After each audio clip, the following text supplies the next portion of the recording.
الحمد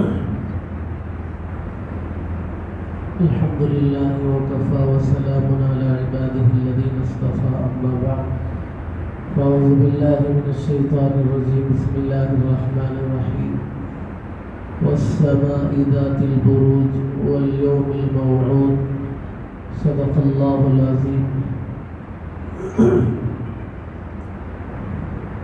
پرسوں تراویح میں یہ سورہ پڑھا گیا تھا. اس سورہ کا شان نزول ہمارے ایمان کو تازہ کر دینے والا ہے، اور اس سورہ کا جو واقعہ اللہ تعالیٰ نے بیان فرمایا ہے اس سے مردہ دل زندہ ہو جانے کا ایک بہترین موقع ہے. اس سورہ کا شان نزول یہ ہے، یمن میں ایک بادشاہ تھا جس کا نام یوسف ذو نواس، کافر ظالم جابر بادشاہ تھا. بہت زیادہ ظلم اور کفر حد کو پہنچ چکی تھی. اس بادشاہ کے زمانے میں اکثر بادشاہوں کے پاس ساحر کاہن یعنی نجومی حضرات اور آنے والی جھوٹی باتوں کو بتانے والے ایک فن ہوتا ہے، وہ ہر بادشاہ کے پاس رہتے ہیں. تو اس زمانے کا جو بادشاہ کے پاس ایسا ساحر تھا، اس کی عمر بہت ہو چکی تھی، وہ قریب تھا کہ وہ دنیا سے رخصت ہو جائے. اس نے بادشاہ سے کہا کہ آپ مجھے ہوشیار نوجوان میرے حوالے کیجئے، میں اپنا ہنر پورا اس کو سکھا دیتا ہوں تاکہ آپ کو بعد میں کام آئے. بادشاہ نے ایک نوجوان ہوشیار جس کا نام تھا عبداللہ بن تامر، اس کو مقرر کیا کہ تو وہ فن حاصل کر لے. تو وہ حاصل کرنے کے لیے روزانہ آیا جایا کرتا. اور یہ واقعہ جو پیش آیا ہے اللہ کے نبی صلی اللہ علیہ وسلم کے دنیا میں آنے سے 70 سال پہلے، یعنی اس وقت حضرت عیسیٰ علیہ السلام کا دین چلتا تھا. تو عبداللہ بن تامر جب راستے سے آتے جاتے درمیان میں ایک راہب سے ملاقات ہوئی. راہب کا مطلب حضرت عیسیٰ علیہ السلام کے دین پر مکمل مضبوطی سے چلنے والے، جسے اس زمانے میں عالم جسے بولتے ہیں. اس زمانے کے عالم کو راہب کہا کرتے تھے. ایک راہب سے ملاقات تھی، تو وہ راہب جو ہے اس نوجوان کو دین کی باتیں سمجھاتا اور اسلام کی باتیں بتاتا. تو وہ متاثر ہو کر اسلام قبول کر لیا چھپ چھپائے، اور یہاں سے اس کاہن کے پاس جانے میں تاخیر ہوتی تو وہ کاہن اس کو مارتا تھا، لیکن وہ کچھ نہ کہتا، خاموش ہوتا. اور واپسی میں پھر راہب کے پاس آ کر پھر بات کرتا، دین سیکھتا. پھر گھر میں تاخیر سے جانے پر گھر میں پٹائی ہوتی. تو دونوں جگہ کی پٹائی کو برداشت کرتا، لیکن درمیان میں اسلام اور دین سیکھ کر جایا کرتا تھا. ایک مرتبہ ایسا ہوا کہ وہ جا رہا تھا، راستے میں لوگوں کا ہجوم ازدحام جمع ہو گیا. تو معلوم ہوا کہ وہاں پر شیر بیٹھا ہوا ہے. تو عبداللہ بن تامر گیا اور ایک پتھر اٹھایا اور کہا کہ اے اللہ، اگر راہب کا دین سچا ہے تو اس پتھر سے شیر مر جانا چاہیے. اگر کاہن کا، وہ ساحر کا دین اگر وہ سچا ہے تو شیر نہیں مرنا چاہیے. اب مجھے واضح کر دے. اس نے پتھر اٹھایا اور اٹھا کر یہ نیت کر کے شیر کو مارنا ہی تھا. اس ایک چھوٹی سی مار پر شیر مر گیا، اور جیسے مر گیا لوگوں کے اندر اس کی تعریف اور لوگوں کے اندر اس کا چرچا ہونے لگا. اتنے میں ایک نابینا شخص آیا اور آ کر کہا میری آنکھ جا چکی ہے، میرا علاج کر دو. تو عبداللہ بن تامر نوجوان نے کہا تمہاری آنکھ آ جائے گی لیکن تم مسلمان ہو جاؤ. تو وہ مسلمان ہو گیا اور انہوں نے کچھ پڑھ کے دم کیا تو آنکھ آ گئی. تو لوگوں میں اور زیادہ چرچے شروع ہو گئے اور اس کی جو ہے مانگ پورے علاقے میں بڑھنے لگی. تو یہ واقعہ بادشاہ تک پہنچا. بادشاہ نے اس جو ہے راہب کو بلایا اور وہ جس کی آنکھ جا چکی تھی واپس لوٹ آئی، اس کو بلایا اور نوجوان کو بھی بلایا. راہب کو اور اس اندھے کو دونوں کو جلا کے ختم کر دیا اور دونوں کو بالکل جو ہے دنیا سے نیست و نابود کر دیا. اور اس کے بعد جو نوجوان عبداللہ بن طامر تھا اس کو ختم کرنے کے لیے حکم دیا کہ بہت بڑی آگ جلاؤ اور اس کو اس بڑی آگ میں ڈھکیل دو۔ بڑی آگ جلائی گئی اور لوگوں نے جمع ہو کر اس نوجوان کو لے جا کر ڈھکیلنا چاہا۔ قدرت نے ایسا نظام بنایا کہ لوگ اس کو کیا ڈھکیلتے، ڈھکیلنے والے خود جا کے جہنم جو ہے اس آگ میں گر پڑے اور یہ عبداللہ بن طامر صحیح سالم چلا آیا۔ یعنی جو اس کو ڈھکیلنے چاہتے اللہ تعالیٰ ان کو وہاں پر گرا دیتا، یہ عبداللہ بن طامر کی حفاظت ہوتی۔ پھر بادشاہ نے حکم دیا ایک کام کرے، اس کو سمندر کے ساحلی علاقے میں پھینک دو سمندر میں۔ چند لوگ گئے، بادشاہ کا حکم تھا، ڈر رہے تھے اور جا کے سمندر میں ڈھکیلنے کی کوشش کی، ڈھکیلنے والے گر کر ڈوب کر مر گئے، لیکن عبداللہ بن طامر صحیح سالم چلا آیا۔ لوگوں میں دہشت طاری ہو گئی کہ اس کو مارنے والے مر رہے ہیں لیکن اس کو کوئی مار نہیں سک رہا، اس کو کوئی ڈھکیل نہیں سک رہا۔ تو لوگوں کے اندر ایک خوف پیدا ہوا، خود بادشاہ بھی تھر تھرانے لگا کہ اس انسان کے اندر کون سی ایسی چیز آ گئی کہ مارنے والے مر رہے ہیں، یہ نہیں مر رہا۔ تو پھر عبداللہ بن طامر نے کہا اگر تم مجھ کو مارنا ہی چاہتے ہو تو دو شرطیں ہیں۔ پہلی شرط یہ ہے کہ پورے جتنے اس علاقے کے لوگ ہیں سب کو ایک جگہ جمع کرو، اور دوسری شرط ہے جب مجھے مارنا ہے تو اے کافر ظالم بادشاہ تو اپنے ہاتھ سے مارے گا، اور مارنے کے لیے تو تیر چلائے گا، لیکن تیر اس وقت مجھے لگے گی جب تو بسم اللہ کہہ کے مارے گا۔ اس لیے کہ کافر تھا، ظالم تھا، وہ اللہ کو نہیں مانتا تھا۔ اس نے نوجوان نے کہا تم بسم اللہ کہہ کے مارو گے تو پھر میں تب مروں گا، یعنی اس نے اس کافر کے زبان سے بسم اللہ کہلوائی۔ تو بادشاہ نے کہا کہ کسی طرح یہ ختم ہو جائے، میں ایک مرتبہ نہیں تو 100 مرتبہ بسم اللہ پڑھ لوں گا لیکن یہ ختم ہو جائے۔ تو اس نے پورے علاقے والوں کو جمع کیا اور جمع کر کے اس نوجوان کو کھڑا کیا پہاڑ کے دامن پر اور تیر نکالی، اور بادشاہ سب لوگ دیکھ رہے ہیں کہ اسے کوئی نہیں مار سک رہا، لیکن اب حکم آیا ہے کہ بسم اللہ کہنے سے مار پڑے گی۔ اس سے لوگوں کی ذہن سازی ہو رہی تھی، لوگوں کے اندر ایمانی ذہن سازی ہو رہی تھی کہ اللہ نام کی کوئی چیز ہے، اسی کی طاقت چلتی ہے۔ تو اس ظالم بادشاہ نے تیر چلائی، بسم اللہ کہہ کے چلانا تھا، وہ تیر گئی اور اس نوجوان کو لگی اور خون کا فوارہ نکلا اور وہی وہ اللہ کے حوالے ہو گئے۔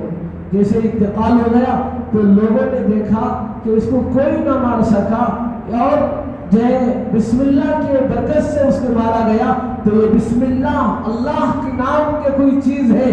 تو جتنے لوگ موجود تھے سب نے کہا اشہد ان لا الہ الا اللہ واشہد ان محمد عبدہ ورسولہ، ہم ایک اللہ کی گواہی دیتے ہیں اس ظالم بادشاہ وہ کافر ہے، جابر ہے، یہ ہمارا خدا نہیں ہو سکتا، ہمارا خدا تو ایک اللہ ہے، اس کے ایک اللہ پر ایمان لے آئیں گے۔ اس نوجوان نے حکمت اختیار کیا تھا کہ مجھے مارنے کو پورا مجمع دیکھے اور معلوم ہو کہ اللہ کی طاقت چلتی ہے، تو اللہ کی قدرت اور اللہ کی وحدانیت سب کے دلوں میں آ جائے اور سب کی ایمان جاگ جائے اور سب مسلمان ہو جائے۔ اس کی طلب کی بنیاد پر پورے کا پورا مجمع اسلام قبول کر لیا۔ بادشاہ اور بھی پریشان ہو گیا، عبداللہ بن طامر ایک آدمی تھا اور پورا علاقہ کا علاقہ اسلام میں آ گیا اور مسلمان ہو گئے۔ اب تجھے بادشاہ اتنا پریشان ہوا تو چند لوگ جو بادشاہ کے بہت خاص تھے وہ اسلام قبول نہیں کیے۔ آپ یہاں پر رک کر میں آپ کو ایک بات کہوں کہ انشاءاللہ اللہ کے نبی کی پیشن گوئی ایسے ہی پوری ہونے والی ہے۔ بعز عزیز و بذل ذلیل، اللہ کے نبی نے فرمایا قرب قیامت میں پیارے نبی صلی اللہ علیہ وسلم کا یہ لایا ہوا دین ہر کچے پکے مکان میں داخل ہو کر رہے گا، چاہے عزت سے ہو یا ذلت سے ہو۔ آج بظاہر اسلام کو بدنام کرنے کی کوشش کیا جا رہا ہے، لیکن اللہ ایک ایسا نظام بنائے گا کہ اس وقت سب کے سب اسلام میں اچانک داخل ہو جائیں گے اور اسلام بڑی تیزی کے ساتھ پھیلے گا۔ یہ اللہ کے نبی کی پیشن گوئی ہے جو بہت جلد پوری ہونے والی ہے۔ تو بہرحال بادشاہ کو غصہ آیا اور بادشاہ نے کہا کہ بہت بڑی بڑی خندقیں گڑھے کھودی جائے اور گڑھے کھود کر جہنم کی آگ جلائی جائے اور جتنے لوگوں نے اسلام قبول کیا ہے سب کو ان گڑھوں میں ڈال دیا جائے۔ حکم ہوا اور بہت بڑے گڑھے کھودی گئی اور تقریباً 12,000 لوگ اسلام قبول کیے تھے، اس وقت بادشاہ نے کہا کہ یا تو اسلام کو چھوڑ دو یا اس آگ کی دہکتی ہوئی آگ میں کود کے پڑ جاؤ، تم کو ختم کر دیا جائے گا اور تہس نہس کر دیا جائے گا۔ 12,000 کے 12,000 لوگ اس دنیا کی چھوٹی آگ پہ کودنا اور جلنا پسند کیا، لیکن ایمان کو چھوڑنا انہوں نے پسند نہیں کیا۔ سب کے سب آگ کے اندر ڈال دیے گئے اور سب نے برداشت کر کے پورا آگ میں کود گئے۔ اللہ تبارک و تعالیٰ نے ان کو ڈالنے سے پہلے ان کی سب کی روحوں کو قبض کر لیا، جس کی وجہ سے آگ میں گرنے کی وجہ سے ان کو آگ کا احساس نہیں ہوا، اللہ کی مدد آئی۔ اسی درمیان میں ایک عجیب بات لکھی ہے، ایک عورت اپنے گود میں چھوٹے سے بچے کو لے کر کودنے کے لیے جھجک رہی تھی۔ ایمان تو مضمون تھا، لیکن وہ سمجھ رہی کہ میں تکلیف برداشت کروں گی، لیکن یہ میرا چھوٹا معصوم سا بچہ وہ کیسے برداشت کرے گا۔ تھوڑا دل میں بات آئی تو اس بچے نے کہا امی جان پریشان نہ ہونا، تم ایمان پر ہو، حق پر ہو۔ چھوٹا سا بچہ، اس کی زبان اللہ نے جاری کیا، امی جان تم حق پر ہو، ایمان پر ہو، کودو جنت انتظار کر رہی ہے۔ جیسے ہی کودنا تھا اللہ نے جنت کا نظارہ دکھا دیا، تو پھر سب کے سب 12,000 کے 12,000 لوگوں کو اس پہ آگ کی دہکتی ہوئی آگ میں ڈال دیا۔ اللہ نے ان کو یہ جنت کا نظام بنا دیا۔ تو پھر اللہ تبارک و تعالیٰ نے اس سورے میں بیان فرمایا ان الذین فتنوا المؤمنین والمؤمنات ثم لم یتوبوا فلہم عذاب جہنم ولہم عذاب الحریق۔ جب 12,000 لوگوں کو آگ میں ڈالا گیا تو چند لوگ دور سے کھڑے تماشا دیکھ رہے تھے جو اس کافر بادشاہ کو ماننے والے تھے۔ اللہ نے قدرت کا ایک عذاب بھیجا، ایک آگ بھیجا، وہ آگ نے اس ظالم بادشاہ کو جتنے لوگ باقیہ ماننے والے تھے وہ آگ گھس کر گلیوں میں محلوں میں ان پورے لوگوں کو ختم کر دیا۔ وہ لوگ بھی ختم ہوئے، یہ لوگ بھی ختم ہوئے۔ اس ظالم بادشاہ کی آگ میں یہ مرے جنت میں گئے، لیکن یہ ظالم بادشاہ کی بات مان کر اسلام کو چھوڑ دیا تو پھر اللہ تعالیٰ نے قدرت کا عذاب بھیج کے ان کو بھی ختم کر دیا۔ کاش کلمہ پڑھ کے وہاں کود جاتے تو جنت کے محل میں سما جاتے، لیکن تھوڑے پیسوں پر، تھوڑی سی چاپلوسی پر انہوں نے اپنے اسلام کو فروخت کر دیا۔ بہرحال اللہ کا عذاب آیا اور ان کو تہس نہس کر دیا، اور وہ ظالم بادشاہ بھاگنے لگا۔ آگ بھگاتی گئی، وہ بھاگ رہا تھا۔ بھاگتے بھاگتے اس آگ سے بچنے کے لیے سامنے ایک سمندر آیا، کود گیا اور اسی پہ ڈوب کر ختم ہو گیا۔ اللہ نے سب کو تہس نہس کر دیا، ایمان والوں کو جنت میں داخلہ کیا اور اللہ کے نہ ماننے والوں کو اللہ تبارک و تعالیٰ نے ہمیشہ کی جہنم میں ڈال دیا۔ تو بزرگ دوستو، انسان پر جتنے بھی حالات آئے ایمان سے نہ ڈگمگائے، چاہے سامنے دشمن آ جائے، تلوار اٹھا لے، کہے دے کہ میں تیری گردن کو اڑا دوں گا، یا تو اسلام کو چھوڑ دے یا تیری گردن اڑا دوں گا۔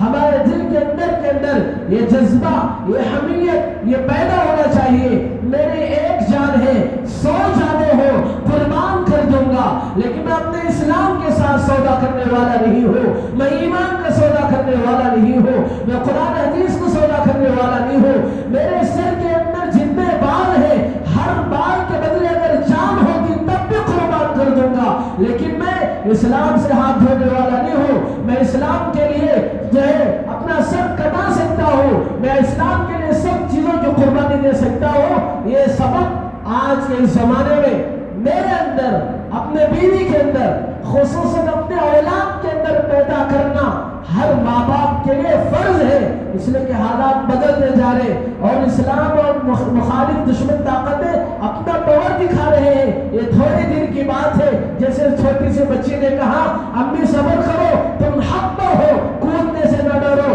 تمہیں جنت نظر آ رہی ہے۔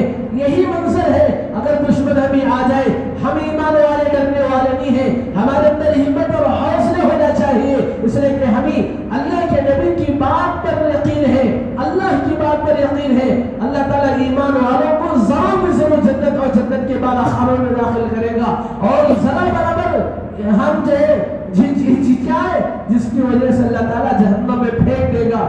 آج ان حالات میں ایک ماں باپ کے لیے فرض بنتا ہے کہ اپنے بچوں کو ایمان سکھائیں، ان کو ایک اللہ کی توحید سکھائے، نبی کی نبوت اور رسالت سکھائے، اور مرنے کے بعد اٹھائے جانے کے واقعات بتا کر ان کے ایمان کو مضبوط کرے، ورنہ پھر اس کافر بادشاہ کے پاس چند لوگ جو اسلام کو چھوڑ کے اس آگ کو ڈر کر، وہی حشر ہوگا ہماری نسل کا اگر ہم نے ان کو دین نہ دیا، اسلام نہ سکھایا۔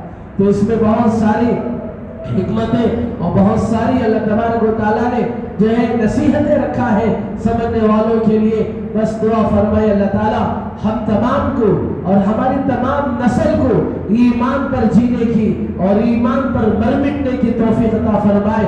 حالات اور حوادثات کے شکار ہونے سے اللہ ہماری نسلیں کی اور بالخصوص اس امت محمدیہ کی بیٹیوں کی اللہ حفاظت فرمائے۔ آمین وآخر دعوانا الحمدللہ رب العالمین۔ الحمدللہ رب العالمین۔ اللهم صل على سيدنا شفيعنا حبيبنا مولانا محمد وبارك وسلم۔ ربنا آتنا في الدنيا حسنة وفي الآخرة حسنة وقنا عذاب النار۔ اللهم إنا نسألك الهدى والتقى والعفاف والغنى۔ اللهم إنا نسألك إيمانا كاملا ويقينا صادقا وقلبا خاشعا وتوبة نصوحا۔ اللهم باعد بيننا وبين خطايانا كما باعدت بين المشرق والمغرب۔ اللهم إنا نسألك حبك وحب من يحبك وحب عمل يقربنا إلى حبك۔ اللهم إنا نسألك فعل الخيرات وترك المنكرات وحب المساكين۔ اللهم وفقنا لما تحب وترضى، وصلى الله تعالى وسلم على خير خلقه محمد وآله وصحبه أجمعين برحمتك يا أرحم الراحمين، والحمد لله رب العالمين۔